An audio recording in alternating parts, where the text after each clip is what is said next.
How's it going, guys? My name is Zach with The Movie Castle, and today we're going to be taking a look at Breeders. This is from 1986, written and directed by Tim Kincaid. The movie stars Teresa Farley, Lance Lewman, and Frances Raines. Now, this movie has a big cult following behind it, and having watched it just now, I totally see where this is coming from. From a purely technical standpoint, yeah, the movie has a ton of flaws behind it, but if you want a cheesy monster movie, this is a good example of a cheesy monster movie. It's like a time capsule of this type of film from the 80s and gives you every trope you could want. Creature effects that are in some ways good and in some ways cheesy, but always over the top and fun, but also a ton of sleaze in addition to your cheese. And yeah, there's definitely some moments in here that are kind of gratuitous. I mean, there's one scene, it's probably the movie's most famous scene, where there's this lady who's modeling in her bikinis, and as soon as everyone leaves, she immediately does some drugs and decides to do some nude aerobics before she's inevitably killed by an alien. Yeah, that's the kind of movie we're dealing with, and to the right crowd that wants to see something as goofy as that, this is a good place to go. Now, what's the movie about? No major spoilers, but basically what we're dealing with here is you get this doctor at a New York City hospital, and her name is Dr. Gamble, which is a super cool name for a doctor in an 80s movie. But she notices that there's a string of cases that all line up. A bunch of women have been assaulted. They arrive at the hospital in a catatonic state, and they get a brief moment of clarity. They all describe the assault, but each time it's a different person, so how can they be connected? But everyone has acid burns, and they'll immediately fall back into that vegetative state, and no one really knows what's the deal with this. And also, she happens to find out that up until this event, all of them had been virgins. So yeah, this is going to be one of those aliens are coming down to mate with human woman type movies. If you ever seen like Humanoids from the Deep, imagine that, but with aliens. Well, the doctor eventually teams up with the cop, and the two go out to try to figure out the mystery. And I have to say, like, out of all the things in here, the plot is pretty loose. Like, the doctor and the cop are kind of default main characters. We don't really get to know them as well as I would have liked. I mean, especially Dr. Gamble. That's such a cool name. I really wish we got some scenes of her doing intense stuff or something, but the mains are actually barely in the movie, and when it comes time to solving the mystery, it's just a few quick scenes that give it a loose explanation, and our heroes are kind of rushed along to the climax. For real though, most of the movie is just random attack sequences, and again, they all are pretty cheesy, but like Friday the 13th, they would eventually figure out that if you needed like padding, you could do a bunch of random murder vignette kills, and here it is just a bunch of loosely connected characters,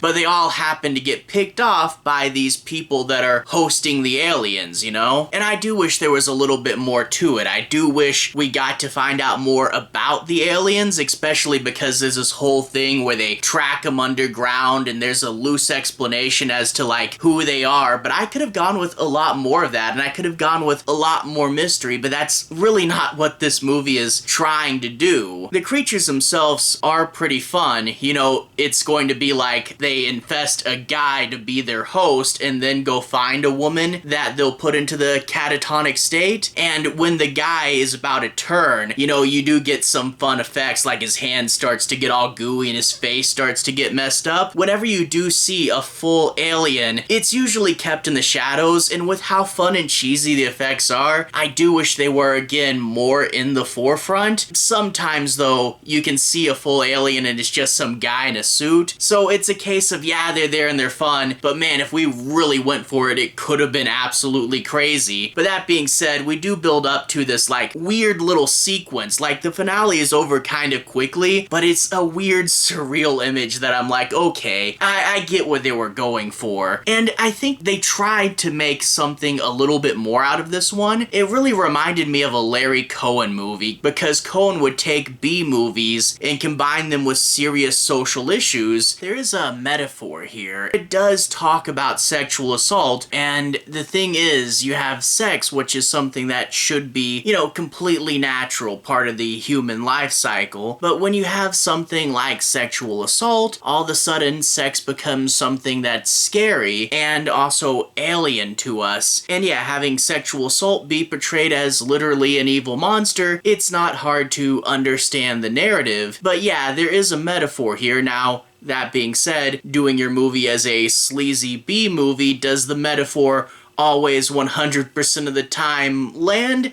Not necessarily. And yeah, it doesn't quite marry the social commentary with the B-movie aesthetic in a way that, say, Larry Cohen could have done. Although, you know, props to them for trying to say something, I guess. Now, that being said, if we had remade this today, we would have gotten a super depressing A24 movie, and I think maybe we want to watch a cheesy 80s movie instead. I don't know. It is kind of strange that sex and aliens do get compared so often in fiction, though. I mean, you look at things like Under the Skin or Species or, say, Life Force or something. It's quite a common thing. But as it stands, yeah, the plot is really loose. It is cheap and definitely could have been pushed in a few more ways. But if you do want a goofy 80s monster movie with a ridiculous amount of 80s fan service, this definitely is a time capsule and worth looking into. A fun little cheesy ride. Again, not great, but